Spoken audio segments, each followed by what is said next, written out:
Quizás llevas demasiado tiempo siendo fuerte para todos menos para ti misma.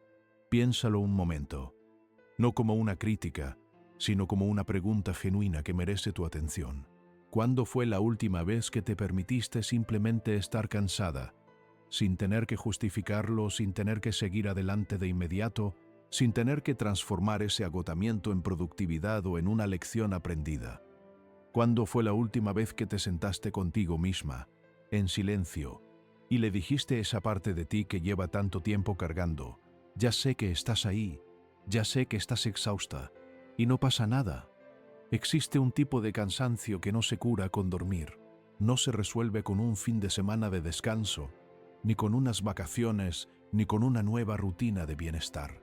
Es un cansancio que viene de más adentro, un cansancio que tiene que ver con quién has estado siendo, con lo que has estado ignorando de ti misma, con las partes que has silenciado para poder funcionar, para poder ser aceptada, para poder amar y ser amada. Carl Jung lo entendía muy bien. Decía que el mayor problema psicológico del ser humano no es el sufrimiento en sí mismo, sino la resistencia a mirarlo de frente. Decimos que estamos bien cuando no lo estamos. Seguimos adelante cuando necesitamos detenernos. Y acumulamos sin darnos cuenta una deuda emocional con nosotras mismas que en algún momento cobra. Hoy quiero hablar contigo sobre ese momento en que ya no puedes más, ese momento en que la vida que construiste con tanto esfuerzo de repente se siente vacía, o demasiado pesada, o simplemente ajena. Ese momento en que te miras al espejo y te preguntas: ¿quién soy yo realmente? ¿Qué quiero yo realmente? ¿Hay algo más allá de todo esto que estoy viviendo? Y la respuesta de Jung, la respuesta que encontró después de décadas explorando la psique humana, es que sí, que ese momento de colapso, ese momento en que todo parece derrumbarse, no es el final de algo, es el comienzo de algo mucho más profundo y mucho más tuyo. Es lo que él llamaba el proceso de individuación. Y aunque ese nombre suene técnico, lo que significa es algo muy humano: convertirse, por fin, en quien realmente eres. Permíteme acompañarte en ese camino hoy. Empecemos por algo que quizás nadie te ha dicho con claridad. El agotamiento que sientes no es debilidad, no es un defecto de carácter ni una señal de que algo está mal contigo. Es una señal de que algo está mal con la distancia que existe entre quien eres y quien has estado pretendiendo ser. Y esa distancia, Jung la llamaba la persona, esa máscara que todos construimos para movernos en el mundo social. La persona es necesaria, no es algo malo en sí misma. Necesitamos adaptarnos. Necesitamos ciertos roles, ciertas formas de presentarnos. Pero cuando la persona se convierte en todo lo que somos, cuando ya no sabemos distinguir entre la máscara y el rostro, entonces el alma empieza a protestar. ¿Y cómo protesta el alma? A través del cuerpo, a través de la fatiga crónica, de la ansiedad que aparece sin razón aparente, de ese vacío que se instala en el pecho los domingos por la tarde, de esa sensación de que algo falta aunque en el papel todo esté bien, a través de los sueños que se vuelven más intensos, más perturbadores, más cargados de imágenes que no entiendes pero que te dejan una huella extraña, a través de las relaciones que se deterioran, sin que puedas explicar exactamente por qué, a través de esa irritabilidad súbita que te sorprende a ti misma, esa sensación de que ya no te reconoces. Recuerdo una conversación que tuve hace algunos años con una mujer a quien llamaré Elena. Elena era, desde fuera, lo que muchos llamarían una persona exitosa. Tenía una carrera sólida, una relación estable, amigos, proyectos, pero vino a hablar conmigo con una expresión que yo reconocí de inmediato. Era la expresión de alguien que ha estado corriendo durante tanto tiempo que ya no recuerda por qué empezó a correr. Me dijo algo que nunca olvidé. Me dijo: siento que he construido una vida perfecta para una persona que no soy yo. Y en esa frase estaba todo. Estaba el diagnóstico y estaba la solución, aunque ella todavía no lo sabía. Lo que Elena estaba describiendo era exactamente lo que Jung observó en muchos de sus pacientes, especialmente en la mitad de la vida. Hay un momento, generalmente entre los 35 y los 50 años, aunque puede ocurrir antes o después, en que la psique exige una revisión profunda. Jung lo llamaba la crisis de la mitad de la vida, y no lo decía en sentido peyorativo. Lo decía como quien describe un umbral necesario, Un momento en que la primera mitad de la vida, dedicada a construir, adaptarse, a cumplir expectativas sociales y familiares, cede el paso a una pregunta más esencial: ¿y yo qué? ¿Quién soy yo más allá de mis roles, de mis logros, de las expectativas que he satisfecho? Pero quiero ser honesto contigo. Este proceso no ocurre solo en la mitad de la vida. Ocurre cada vez que la vida te pone en un punto de quiebre, cada vez que una relación termina y te deja con la pregunta incómoda de quién eres sin esa persona. Cada vez que un trabajo que definía tu identidad desaparece. Cada vez que alguien a quien amabas profundamente se va, de cualquier manera que se pueda ir. Cada vez que te das cuenta de que has estado viviendo para complacer a otros y que en algún punto perdiste el hilo de ti misma. Y en ese momento la tentación más grande es volver a construir lo mismo. Volver a la misma dinámica, al mismo patrón, a la misma versión de ti misma que ya conoces, aunque ya no te sirva, aunque ya no te quepa, porque lo conocido, aunque duela, da menos miedo que lo desconocido. Y lo desconocido, en este caso, eres tú misma. La parte de ti que todavía no has explorado. La parte de ti que has mantenido en sombra. Y aquí llegamos a uno de los conceptos más poderosos y más mal comprendidos de toda la psicología junguiana: la sombra. La sombra no es lo malo de ti. Eso es lo primero que quiero que escuches con claridad. La sombra no es tu maldad, no es tu oscuridad, no es lo que te hace peligrosa o indigna de amor. La sombra es simplemente todo aquello que has dejado fuera de tu identidad consciente, todo lo que te dijeron que no debías ser, todo lo que aprendiste a esconder para ser aceptada, todo lo que reprimiste porque en algún momento fue demasiado intenso, demasiado vulnerable, demasiado diferente, demasiado amenazante para los que te rodeaban. En la sombra puede haber rabia, una rabia que de niña aprendiste a suprimir porque expresarla era peligroso o inapropiado. En la sombra puede haber ambición, un deseo profundo de brillar que sofocaste porque te enseñaron que las mujeres que quieren demasiado son egoístas o arrogantes. En la sombra puede haber sensualidad, creatividad, espontaneidad, el deseo de decir no, el deseo de ser vista, el deseo de ocupar espacio. Todo lo que en algún momento fue juzgado, rechazado o castigado, lo metiste en esa maleta que Jung llamaba la sombra y la arrastraste contigo sin saber exactamente qué había dentro. Y la sombra, como todo lo que reprimimos, no desaparece. Simplemente busca otras formas de expresarse. A veces se expresa a través de los demás.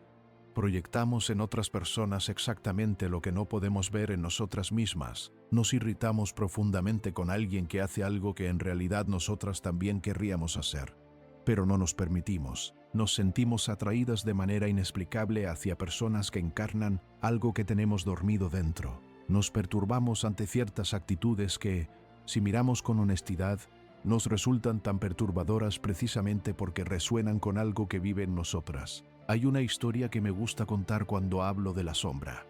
Es la historia de una mujer a quien llamaré Sofía. Sofía era una persona extraordinariamente amable. Todos en su vida la describían como generosa, comprensiva, siempre disponible. Pero Sofía tenía un patrón que la desconcertaba. Se sentía profundamente atraída, una y otra vez, por hombres que la decepcionaban. Hombres que tomaban sin dar, que desaparecían cuando ella más los necesitaba, que no correspondían a su nivel de entrega.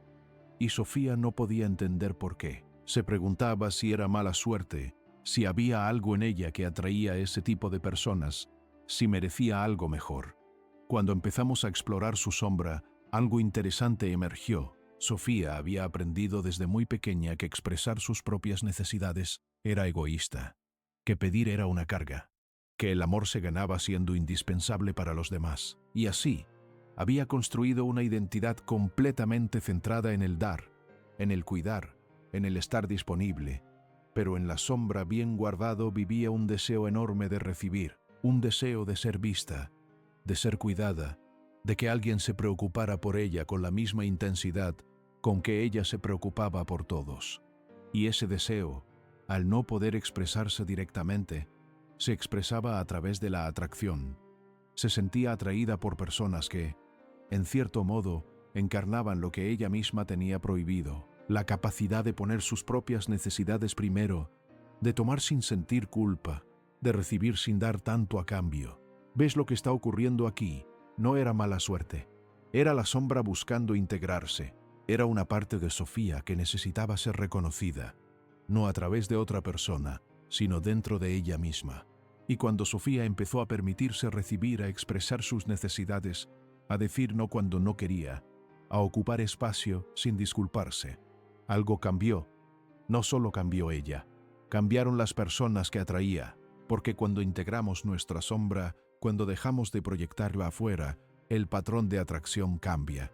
Ya no buscamos en otro lo que nos falta a nosotros mismos. Empezamos a relacionarnos desde un lugar más completo, más real, más libre. Y esto me lleva a hablar de algo que creo que es fundamental para entender las relaciones humanas desde una perspectiva junguiana: la diferencia entre el amor consciente y la dependencia emocional. La dependencia emocional no es amor, aunque se disfrace de amor. La dependencia emocional es el intento de completarnos a través del otro. Es buscar en otra persona lo que no hemos encontrado en nosotras mismas: seguridad, validación, identidad, valor propio. Y el problema no es que sea malo querer esas cosas. El problema es que ninguna persona puede dártelas de manera sostenida. Nadie puede ser tu fuente de seguridad si tú no te la das a ti misma. Nadie puede hacerte sentir valiosa de manera permanente si tú no reconoces tu propio valor. Y cuando depositamos en otro esa responsabilidad, cuando esperamos que alguien llene ese vacío, inevitablemente terminamos decepcionadas. No porque esa persona sea mala, sino porque ningún ser humano puede cargar con el peso de ser la fuente de felicidad de otro. Jung tenía una forma muy bella de describir esto. Decía que cuando dos personas se relacionan desde la incompletud, desde la necesidad de ser completadas, lo que se crea no es amor sino una fusión que sofoca. Dos medias personas que se juntan no forman una persona entera, forman una relación que depende de la ilusión de que el otro te hace completa. Y esa ilusión, tarde o temprano, se rompe, porque el otro tiene sus propias heridas, sus propias sombras, sus propias incompletudes. Y cuando la ilusión se rompe, lo que queda puede ser dolor, resentimiento, la sensación de haber sido traicionada. Pero hay otra forma de relacionarse, una forma que Jung describía como la unión de dos totalidades. No dos personas perfectas, no dos personas sin heridas ni sombras, sino dos personas que han emprendido el camino de conocerse a sí mismas, de integrar sus propias contradicciones, de hacerse responsables de su propio mundo interior. Cuando dos personas así se encuentran, lo que se crea es algo diferente. No una fusión, sino un encuentro. No una dependencia, sino una elección. No una necesidad, sino un deseo genuino. Y ese tipo de amor, ese amor que nace de la plenitud y no de la carencia, es el que puede sostenerse en el tiempo, es el que puede crecer y evolucionar. Es el que tiene espacio para que ambas personas sigan siendo ellas mismas mientras se acompañan. Pero para llegar ahí, primero hay que hacer el trabajo interior. Y ese trabajo, como decía Jung, no es para los que buscan comodidad, es para los valientes. ¿Qué significa hacer ese trabajo? Significa, en primer lugar, estar dispuesta a mirar lo que no quieres ver, esas partes de ti que has ignorado, que has juzgado, que has mantenido en sombra. Significa hacerte preguntas incómodas. ¿Qué necesito que no me estoy dando a mí misma? ¿Qué estoy buscando en los demás que en realidad necesito encontrar dentro de mí? ¿Qué emociones estoy evitando sentir? ¿Qué verdades sobre mí misma me da miedo reconocer? Y significa también, paradójicamente, aprender que el crecimiento no siempre es activo. A veces el crecimiento más profundo ocurre en la quietud, en el silencio, en ese espacio que nos da tanto miedo porque en ese espacio nos encontramos con nosotras mismas sin distracciones, sin el ruido del trabajo, de las redes sociales, de las obligaciones, de las conversaciones que llenamos para no tener que escucharnos. Recuerdo un periodo en mi propia vida en que el silencio me aterraba.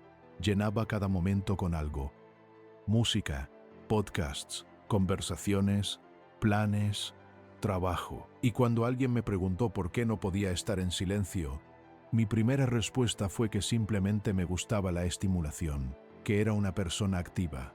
Pero cuando me senté con la pregunta de verdad, cuando me permití explorarlas sin defensas, encontré algo diferente. El silencio me aterraba porque en el silencio escuchaba cosas que no quería escuchaba. Una voz que me decía que no era suficiente. Una voz que me preguntaba si realmente estaba viviendo la vida que quería. Una voz que señalaba las distancias entre quién era y quién quería ser. Y esa voz, lejos de ser mi enemiga, era la voz de mi alma. Era la voz del proceso de individuación llamándome. Era Jung, de alguna manera, recordándome que la vida no examinada, como decía Sócrates, antes que él, no merece la pena ser vivida. Quiero hablar ahora de algo que Jung exploró con una profundidad extraordinaria, la energía femenina y la energía masculina dentro de cada uno de nosotros. Y antes de que esto suene a algo que ya has escuchado 1000 veces, quiero que lo escuches de una manera diferente, porque Jung no estaba hablando de géneros en el sentido social, estaba hablando de principios psicológicos que viven dentro de cada ser humano, independientemente de su género. Llamó a la energía masculina interior de la mujer el ánimos, y a la energía femenina interior del hombre la llamó el ánima. Pero lo que más me interesa de esta idea no es la terminología, lo que me interesa es lo que implica, que dentro de cada uno de nosotros hay una polaridad, una tensión creativa entre dos formas de ser, de sentir, de moverse en el mundo. Y cuando esa polaridad está en equilibrio, cuando hemos integrado tanto el principio que nuestra cultura considera femenino como el que considera masculino, algo florece, algo que tiene que ver con la completud, con la capacidad de actuar desde la intuición y también desde la razón, de ser receptivos y también proactivos, de cuidar y también de establecer límites. Pero muchas personas, especialmente las que han crecido en entornos donde los roles de género eran muy rígidos, tienen una de estas energías muy desarrollada y la otra completamente atrofiada. Una mujer que aprendió que ser fuerte significaba no mostrar vulnerabilidad puede tener un ánimos muy desarrollado, una capacidad enorme de acción, de logro, de análisis, pero una gran dificultad para conectar con su mundo emocional, para recibir, para fluir, para confiar en el proceso sin necesitar controlarlo todo. Un hombre que aprendió que mostrar emociones era debilidad puede tener un ánima muy reprimida, una dificultad enorme para conectar con su intuición, con su sensibilidad, por la profundidad de sus propios sentimientos. Y esta desconexión tiene consecuencias en las relaciones, porque buscamos afuera lo que no hemos integrado adentro. La mujer que ha reprimido su ánimos puede sentirse atraída por hombres que encarnan esa energía de manera extrema, hombres que parecen seguros, decididos, que saben lo que quieren. Pero esa atracción, si no viene acompañada de conciencia, puede convertirse en dependencia, puede convertirse en la búsqueda de alguien que tome las decisiones por ella, que sea la fuente de dirección y propósito que ella no ha encontrado en sí misma. Y el hombre que ha reprimido su ánima puede sentirse atraído por mujeres que encarnan una sensibilidad y una profundidad emocional que él mismo no se permite, y puede proyectar en ellas una idealización que inevitablemente se derrumba cuando la mujer real, con sus propias contradicciones y limitaciones, no coincide con la imagen proyectada. ¿Ves el patrón? En todos estos casos, la solución no está en encontrar a la persona correcta, está en convertirse en una persona más completa, está en integrar lo que hemos dejado fuera, está en el proceso de individuación. Y ahora quiero hablar de algo que quizás es lo más difícil de todo este proceso: el dolor como maestro. Vivimos en una cultura que trata el dolor como un problema que hay que resolver lo antes posible. Si estás triste, toma algo. Si estás ansiosa, distráete. Si estás en duelo, vuelve a funcionar cuanto antes. Si una relación termina, busca otra. Si un trabajo se acaba, empieza otro. La cultura del movimiento perpetuo, de la productividad constante, de la positividad forzada, es en muchos sentidos una cultura de la huida del dolor. Pero Jung tenía una perspectiva radicalmente diferente. Jung decía que el dolor psicológico, cuando se permite ser vivido y no simplemente suprimido, es uno de los agentes de transformación más poderosos que existen, que el sufrimiento, cuando se mira con conciencia, cuando se explora en lugar de evitarse, contiene información crucial sobre quiénes somos y hacia dónde necesitamos ir, que la oscuridad no es el opuesto de la luz, sino su complemento necesario, que no podemos tener una vida plena si solo aceptamos las partes luminosas y rechazamos las oscuras. Esto no significa que debas regodearte en el dolor. No significa que el sufrimiento sea bueno en sí mismo. Significa que cuando el dolor llega, y llegará, porque es parte inseparable de la experiencia humana, la pregunta más importante no es cómo deshacerme de esto lo antes posible, sino qué me está tratando de decir esto, qué parte de mí está siendo tocada, qué necesita ser visto, reconocido, integrado. Tengo en mente a otra persona, a quien llamaré Marcos. Marcos llegó a hablar conmigo después de una ruptura que lo había dejado devastado. Llevaba meses sin poder funcionar con normalidad. No podía dormir bien, había perdido el apetito, no encontraba sentido a las cosas que antes le gustaban, y lo primero que me dijo fue: necesito que esto se acabe, necesito dejar de sentir esto. Y yo entendí su necesidad, pero le pregunté algo diferente. Le pregunté: ¿y si en lugar de intentar que esto se acabe, le preguntaras qué está tratando de decirte?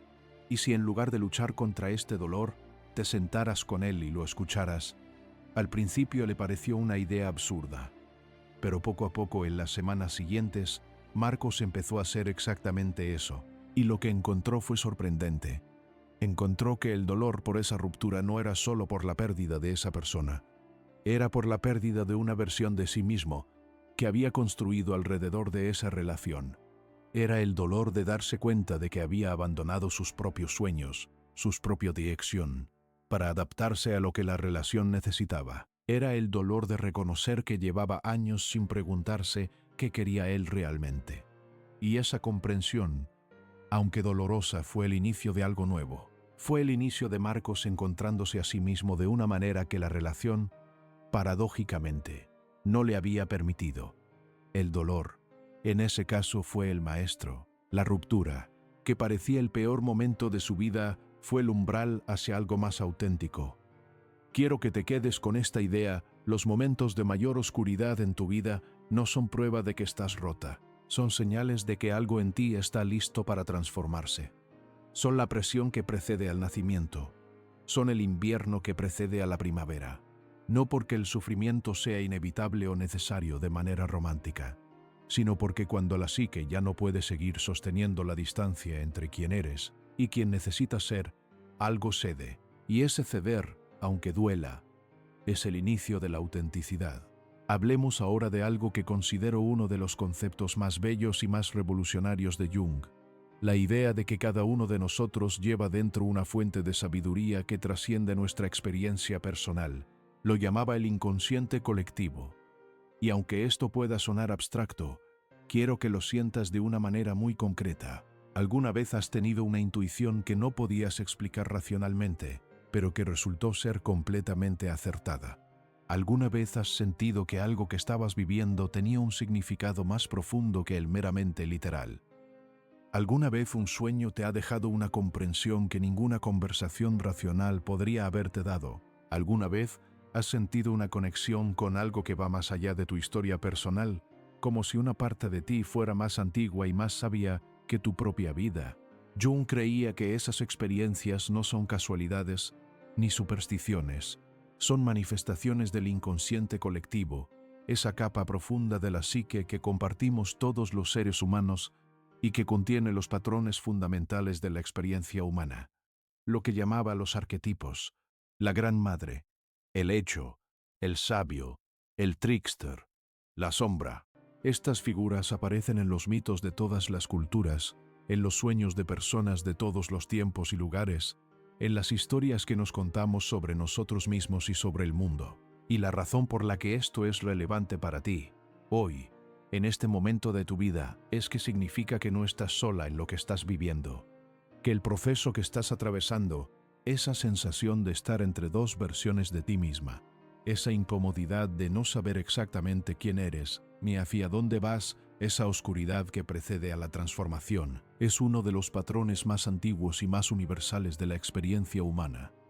Lo han vivido antes que tú millones de personas, lo han narrado en mitos, en poemas, en cuentos de hadas, en religiones, en filosofías. No eres la primera, no estás rota. Estás en el camino que siempre ha sido el camino de convertirse en uno mismo. Y esto también significa que tienes acceso a una sabiduría que va más allá de lo que tu mente consciente puede alcanzar. A través de los sueños, de la imaginación, de la intuición, de los momentos de quietud, en que algo más profundo que el pensamiento habitual se hace presente. Jung dedicó gran parte de su vida a explorar esas vías de acceso al inconsciente, no para escapar de la realidad, sino para enriquecerla, para vivir una vida más plena, más auténtica, más conectada con las capas más profundas de lo que somos. ¿Cuándo fue la última vez que prestaste atención a tus sueños? No para interpretarlos de manera literal ni para buscar predicciones, sino para preguntarte qué te están mostrando sobre tu mundo interior. Los sueños, para Jung, eran el lenguaje del inconsciente, un lenguaje simbólico, metafórico, que no siempre se puede traducir de manera directa, pero que siempre tiene algo que decir. Una figura amenazante en un sueño puede ser una parte de tu sombra que necesita ser reconocida. Una figura sabia puede ser tu propio ser, esa parte más profunda y más completa de ti misma que te guía hacia la individuación. Un paisaje oscuro puede reflejar un estado emocional que todavía no has podido articular con palabras. No te pido que te conviertas en intérprete de sueños. Te pido algo más simple, que empieces a escuchar, que empieces a prestar atención a lo que viene de adentro, no solo a lo que viene de afuera, que le des espacio a esa voz interior que a veces es un susurro y a veces es un grito, pero que siempre, siempre está tratando de orientarte hacia algo más verdadero. Quiero hablar ahora de algo que tiene que ver directamente con las relaciones y con el amor, porque sé que muchas de las personas que están escuchando esto están pensando en alguien, están pensando en una relación que terminó o en una relación que está en crisis, o en la soledad que sienten aunque estén rodeadas de gente, o en ese deseo profundo de ser amadas de una manera que todavía no han encontrado. Y lo que quiero decirte sobre el amor es esto, el amor más poderoso que puedes experimentar, el amor que cambia todo, el amor que sana y que transforma. No comienza con encontrarte a la persona correcta, comienza con encontrarte a ti misma. Sé que esto suena a cliché, sé que lo has escuchado antes, pero quiero que lo escuches de una manera diferente, desde la perspectiva de Jung, desde la profundidad de lo que significa realmente. Cuando Jung hablaba del ser, con mayúscula, se refería al centro más profundo de la psique, no al ego, no a la persona, no a la sombra, sino a ese núcleo que contiene todas las partes, que las integra, que las trasciende. El ser es lo que eres más allá de tus roles, más allá de tus heridas, más allá de tus miedos y tus defensas. Es la parte de ti que no necesita ser aprobada ni validada porque su valor no depende de nada externo. Es la parte de ti que ya es completa, no perfecta, sino completa. Y el proceso de individuación es, en esencia, el proceso de acercarte a ese ser, de ir quitando capas de lo que no eres para revelar lo que sí eres, de integrar tus contradicciones en lugar de negarlas, de hacerte responsable de tu propio mundo interior en lugar de proyectarlo en los demás. Cuando una persona empieza a hacer ese trabajo, algo cambia en cómo se relaciona. Ya no necesita que el otro la complete, porque está trabajando en completarse a sí misma. Ya no necesita que el otro la valide, porque está aprendiendo a reconocer su propio valor. Ya no necesita que el otro llene su vacío, porque está aprendiendo a habitarse a sí misma. Y desde ese lugar, el amor que da y el amor que recibe tiene una calidad diferente. Es más libre, más generoso, más real. Y aquí hay algo que quiero que escuches con mucho cuidado. Amar desde la plenitud no significa no necesitar a nadie. Los seres humanos somos seres de conexión. Somos relacionales por naturaleza, y necesitar a otros es completamente sano y completamente humano. La diferencia está en la calidad de esa necesidad. Hay una diferencia entre necesitar a alguien, porque sin esa persona no puedes funcionar, porque sin esa persona no sabes quién eres, porque sin esa persona el vacío interior se vuelve insoportable, y necesitar a alguien, porque su presencia enriquece tu vida, porque su amor te inspira a ser más de lo que eres, porque juntos crean algo que solos no podrían crear. La primera es dependencia. La segunda es amor consciente, y la diferencia entre las dos no siempre es obvia desde afuera, pero se siente muy diferente desde adentro. Permíteme hacer una pausa aquí y preguntarte algo directamente. En tus relaciones más importantes, ¿amas desde la plenitud o desde la carencia? ¿Das amor porque tienes amor para dar o das amor esperando recibir a cambio lo que no te das a ti misma? ¿Estás con las personas que están en tu vida porque genuinamente quieres estar con ellas o porque sin ellas el miedo a la soledad sería demasiado grande? No te pido que respondas estas preguntas en voz alta. Te pido que las dejes entrar, que las dejes hacer su trabajo en tu interior. Porque a veces las preguntas correctas son más transformadoras que cualquier respuesta. Quiero hablar ahora de algo que Jung llamaba la individuación en relación con los otros, y que tiene que ver con uno de los aspectos más paradójicos del amor, que para amar verdaderamente a otro, primero tienes que estar dispuesta a perderlo. Esto no significa que debas ser indiferente. Significa algo mucho más sutil. Significa que el amor verdadero no puede existir donde hay miedo. Y el miedo más grande en las relaciones no es el miedo al conflicto ni el miedo al abandono en sí mismo, sino el miedo a ser tú misma. El miedo a mostrar quién eres de verdad, con todas tus contradicciones y tus necesidades y tus sombras, por miedo a que si te muestras así, el otro se vaya. Y ese miedo, que es completamente comprensible, que tiene raíces profundas en experiencias de rechazo o de abandono, que muchos de nosotros hemos vivido ese miedo, es exactamente lo que impide el amor verdadero, porque si te escondes, si te adaptas, si te haces pequeña para caber en lo que crees que el otro necesita, la persona que te ama no te está amando a ti, está amando la versión de ti que has construido para ser amada. Y eso, aunque se sienta como amor, es una forma de soledad muy profunda. Es la soledad de no ser visto de verdad. La vulnerabilidad, que nuestra cultura a menudo confunde con debilidad, es en realidad la condición de posibilidad del amor real. Solo podemos ser amados de verdad en la medida en que nos mostramos de verdad, y mostrarnos de verdad requiere coraje, requiere estar dispuestos a ser rechazados, requiere confiar en que nuestro valor no depende de la aprobación de nadie. ¿Y cómo se cultiva esa confianza? A través del proceso de individuación, a través de ir conociéndote, de ir aceptándote, de ir integrando tus sombras, de ir construyendo una relación más honesta y más compasiva contigo misma, no de manera perfecta, no de una vez para siempre, sino poco a poco, en el día a día, en las pequeñas decisiones de ser honesta contigo misma. Aunque sea incómodo, hay un concepto que me parece fundamental y que quiero explorar contigo: la diferencia entre la autenticidad y la impulsividad, porque a veces cuando hablamos de ser auténticas, de mostrar quiénes somos de verdad, hay una confusión. Algunas personas interpretan esto como decir todo lo que piensan sin filtro, actuar según cada impulso sin considerar el impacto en los demás. Y eso no es autenticidad, eso es reactividad. La autenticidad que Jung tenía en mente es algo más profundo. Es la coherencia entre lo que sientes y lo que piensas y lo que haces. Es vivir desde tus valores más profundos en lugar de desde las expectativas externas. Es tomar decisiones que están alineadas con quien realmente eres, aunque esas decisiones sean difíciles o impopulares. Es decir la verdad con amor, no con crueldad. Es poner límites desde la dignidad, no desde el rencor.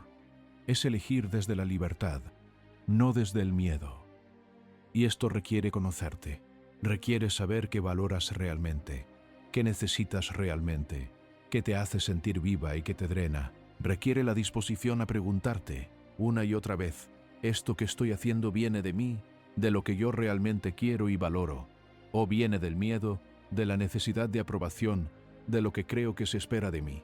Esa pregunta, repetida con honestidad a lo largo del tiempo, es una de las prácticas más poderosas de crecimiento personal que conozco. Quiero hablar ahora de algo que tiene que ver con el magnetismo personal, con esa calidad que algunas personas tienen de atraer a los demás de manera natural, de generar presencia, de moverse por el mundo con una especie de gravedad que es difícil de ignorar. Porque mucha gente cree que ese magnetismo es algo que se tiene o no se tiene, una cualidad innata, un don de nacimiento. Y desde la perspectiva junguniana, eso no es cierto. El magnetismo personal, lo que realmente lo genera, es la integración, es la completud. es la autenticidad.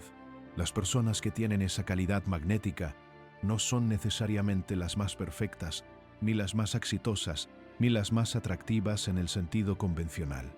Son las personas que han hecho el trabajo de conocerse a sí mismas, que han integrado sus sombras en lugar de esconderlas, que se muestran de manera genuina, con sus fortalezas y sus vulnerabilidades, que no necesitan la aprobación de todos porque tienen una relación honesta consigo mismas.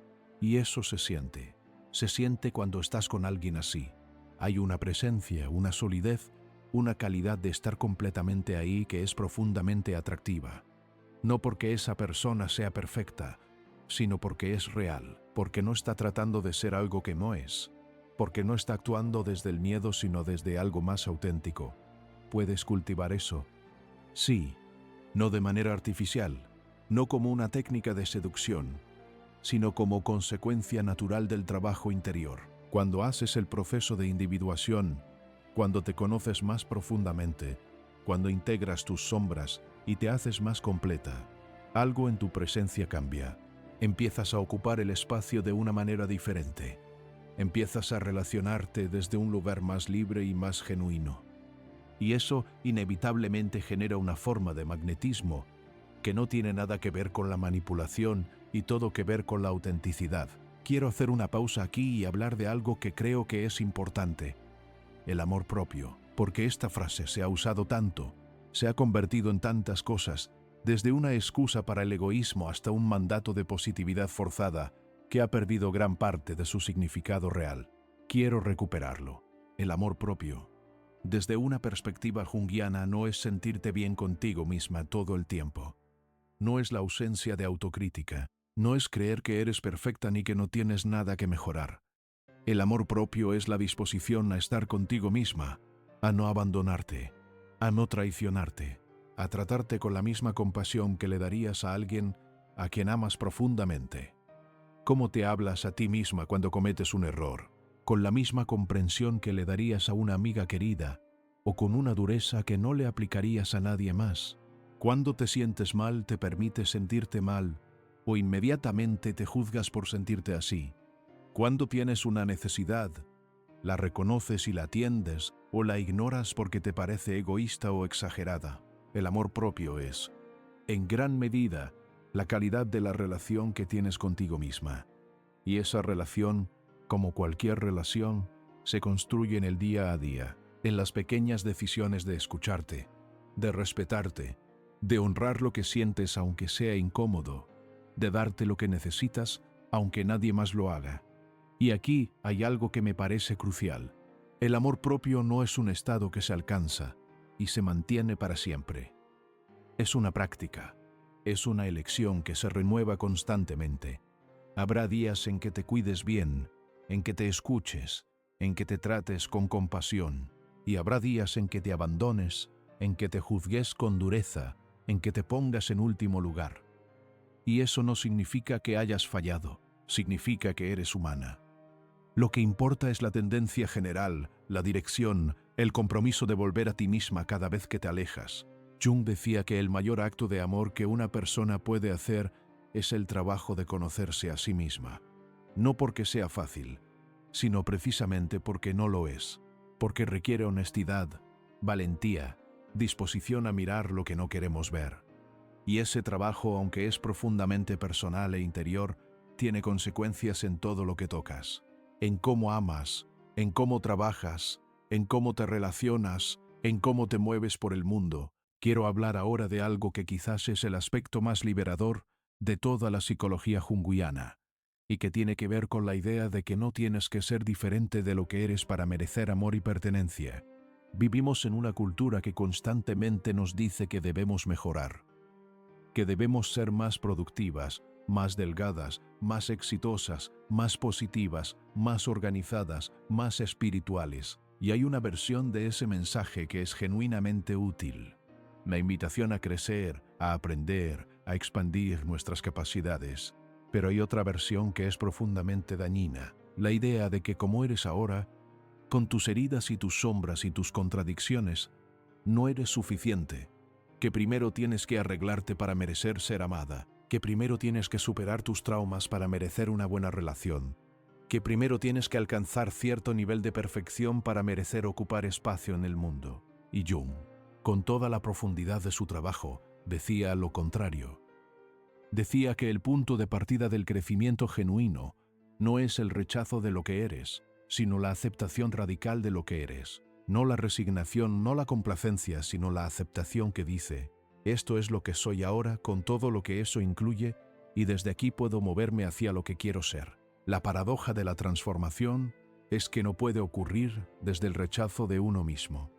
Solo puede ocurrir desde la aceptación. Cuando te rechazas, cuando te castigas por tus sombras y tus limitaciones, lo que creas es una rigidez, una defensa, una resistencia al cambio. Cuando te aceptas, cuando te miras con honestidad y con compasión al mismo tiempo, cuando dices sí, esto está aquí, esto es parte de mí, entonces algo se suaviza.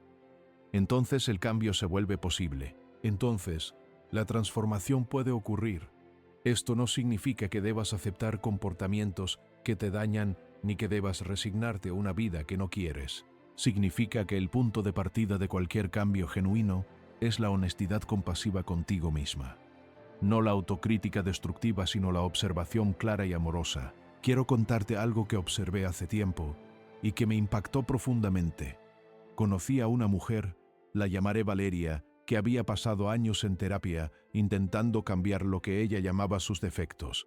Era una persona con una autocrítica feroz, que se juzgaba constantemente, que nunca se sentía suficientemente buena en nada, y cuanto más se esforzaba por cambiar, más atascada se sentía, más pesada se volvía la vida, más lejana parecía la versión de sí misma que quería ser. El punto de inflexión llegó cuando, en lugar de seguir trabajando en cambiar sus defectos, empezó a trabajar en entenderlos, en preguntarse no cómo eliminar esta parte de mí, sino qué me está tratando de decir esta parte de mí. ¿Qué necesidad está expresando? ¿Qué herida está protegiendo? ¿Qué función cumplió en algún momento de su historia? Y cuando empezó a ver sus sombras, no como enemigos a derrotar, sino como partes de sí misma que necesitaban comprensión, algo cambió. La rigidez se aflojó, el espacio interior se amplió, y paradójicamente, los cambios que había estado buscando durante años empezaron a ocurrir de manera más natural y menos forzada. Eso es lo que Jung llamaba la alquimia interior, la transformación que ocurre, no cuando tratamos de eliminar lo oscuro, sino cuando aprendemos a integrarlo. Cuando aprendemos a convertir el plomo de nuestras sombras en el oro de la sabiduría y la completud. Quiero hablar ahora de algo que tiene que ver con el tiempo, con la relación que tenemos con nuestro pasado y con nuestro futuro, y cómo esa relación afecta a nuestra capacidad de vivir plenamente en el presente. Jung tenía una perspectiva muy particular sobre el pasado. No creía que el pasado determinara el futuro de manera inevitable. Creía que el pasado era una fuente de información, no una sentencia, que las heridas de la infancia, los patrones aprendidos, los traumas vividos, todo eso forma parte de quienes somos, pero no define quiénes podemos llegar a ser. La diferencia entre ser víctima del pasado y ser formada por él es precisamente la conciencia. Cuando eres consciente de cómo tu historia te ha moldeado, cuando puedes ver los patrones con claridad, tienes la posibilidad de elegir diferente.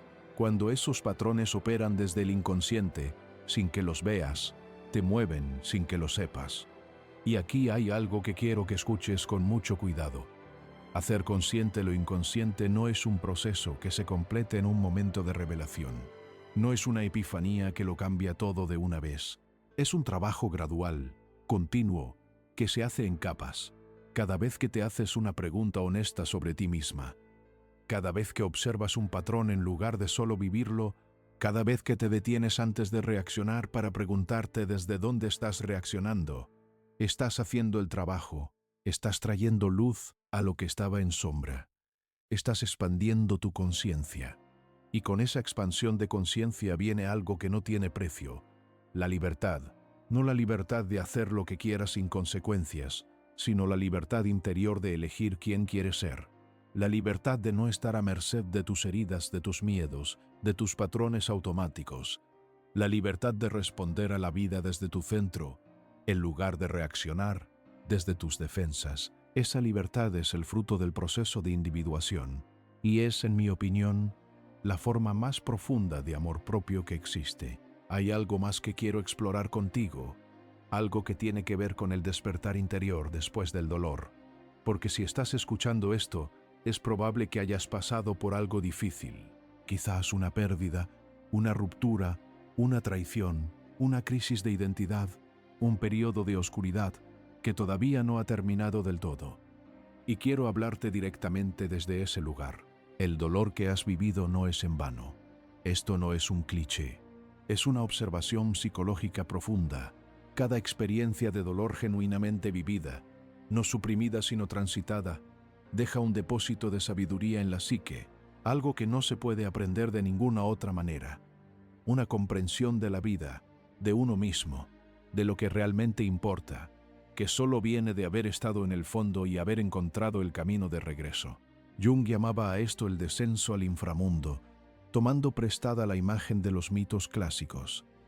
El héroe que tiene que bajar a las profundidades antes de poder subir transformado, no como metáfora abstracta, sino como descripción de algo que ocurre realmente en la psique cuando atravesamos un periodo de crisis profunda.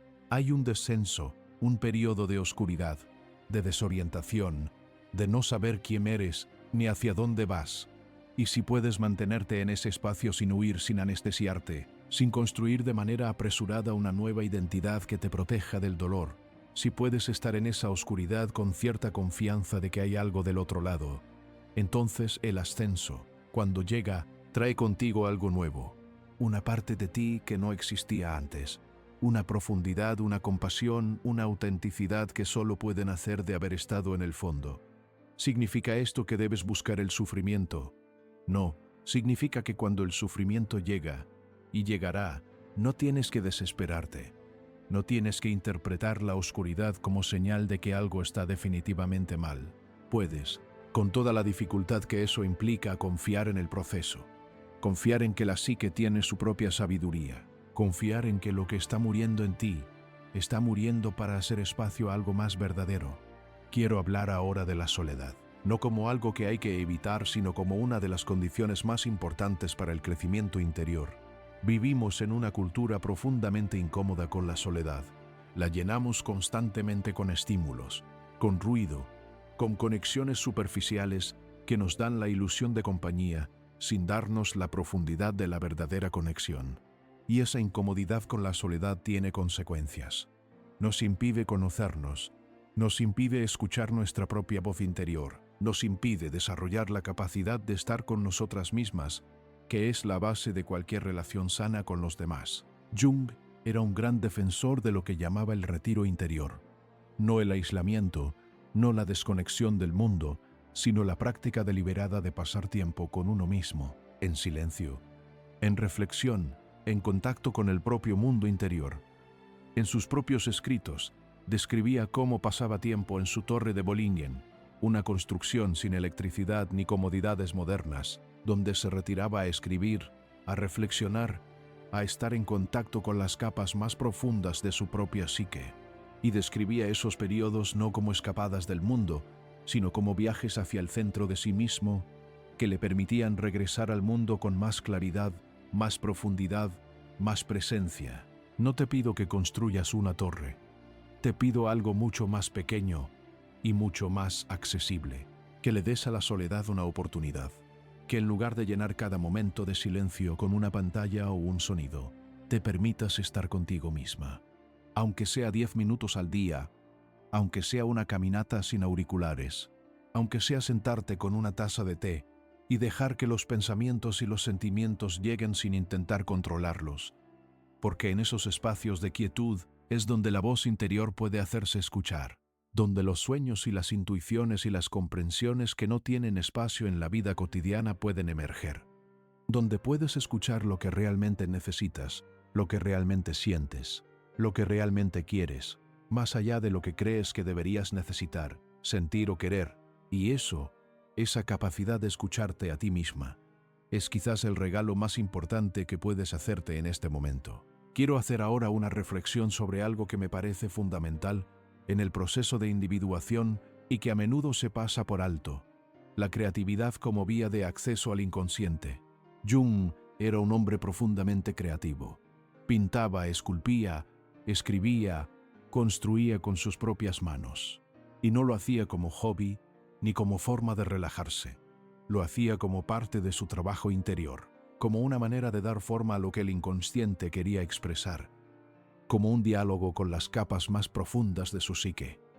La creatividad en este sentido no es solo para los artistas, no es solo para los que tienen talento.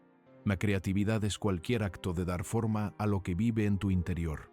Puede ser escribir en un diario, puede ser bailar en tu habitación, puede ser cocinar con atención plena, puede ser caminar por la naturaleza y notar lo que te llama la atención, puede ser dibujar, aunque lo que salga no parezca arte.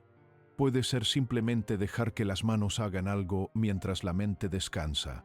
La creatividad, cuando se practica desde un lugar de apertura y no de perfeccionismo, crea un canal entre el consciente y el inconsciente. Permite que cosas que no puedes articular con palabras encuentren otra forma de expresarse. Permite que la sabiduría del inconsciente se manifieste en el mundo exterior de una manera que puedes ver, tocar, escuchar. Y a veces en ese proceso creativo emergen comprensiones que ningún análisis racional podría haber producido. ¿Tienes alguna práctica creativa en tu vida? ¿Hay algo que haces en que el tiempo pasa sin que te des cuenta? ¿En que el pensamiento habitual se aquieta y algo más fluido y espontáneo toma el control? Si lo tienes, cuídalo. Si no lo tienes, búscalo.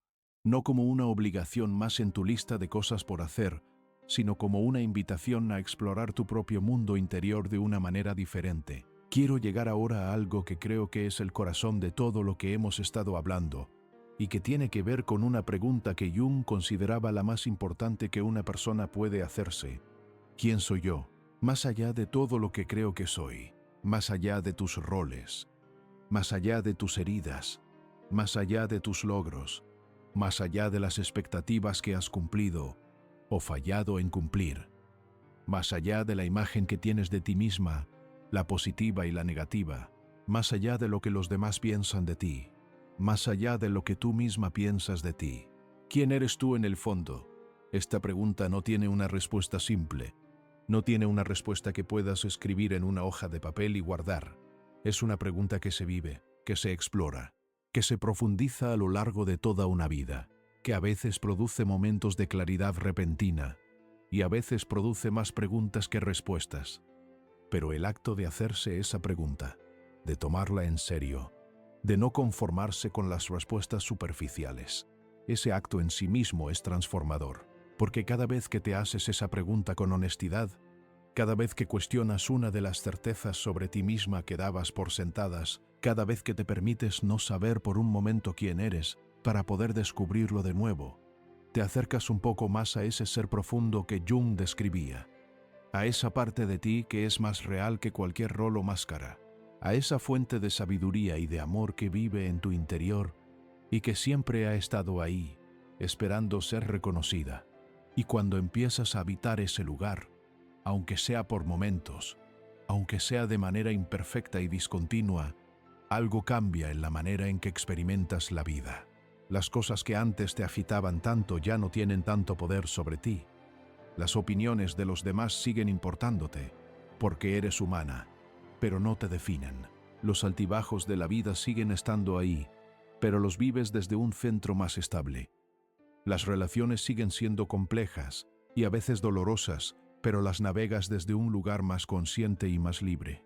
No te estoy prometiendo que el proceso de individuación elimina el sufrimiento. No te estoy prometiendo que si haces el trabajo interior todo se vuelve fácil y luminoso.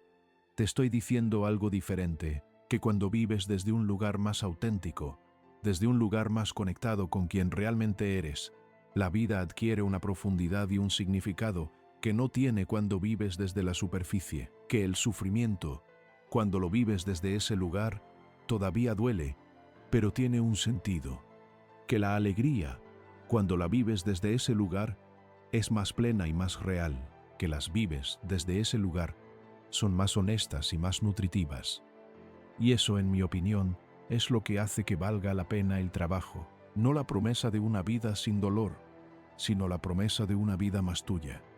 Quiero acercarme al final de esta conversación hablando de algo que creo que es importante nombrar: el miedo al cambio. Porque todo lo que hemos estado hablando, la individuación, la integración de la sombra, el amor consciente, la autenticidad, todo eso implica cambio. Y el cambio, aunque lo deseemos, también nos asusta. Nos asusta porque implica dejar ir algo que conocemos, aunque no nos sirva.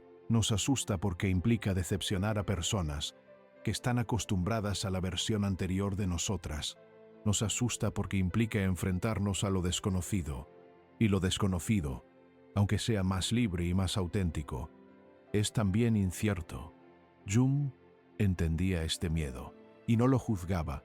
Decía que la psique tiene una tendencia natural hacia la homeostasis, hacia el equilibrio, hacia lo conocido, y que el proceso de individuación requiere ir contra esa tendencia, no de manera violenta, sino con paciencia y persistencia. Como el agua que va encontrando su camino a través de la roca, no por fuerza, sino por constancia. El cambio genuino no ocurre de golpe, ocurre en pequeñas decisiones. En la decisión de hacer una pregunta honesta cuando sería más fácil no hacerla. En la decisión de sentir algo que preferirías no sentir. En la decisión de decir la verdad cuando la mentira sería más cómoda. En la decisión de poner un límite cuando la complacencia sería más fácil. En la decisión de cuidarte cuando la costumbre es cuidar a todos los demás primero. Cada una de esas pequeñas decisiones es un paso en el proceso de individuación.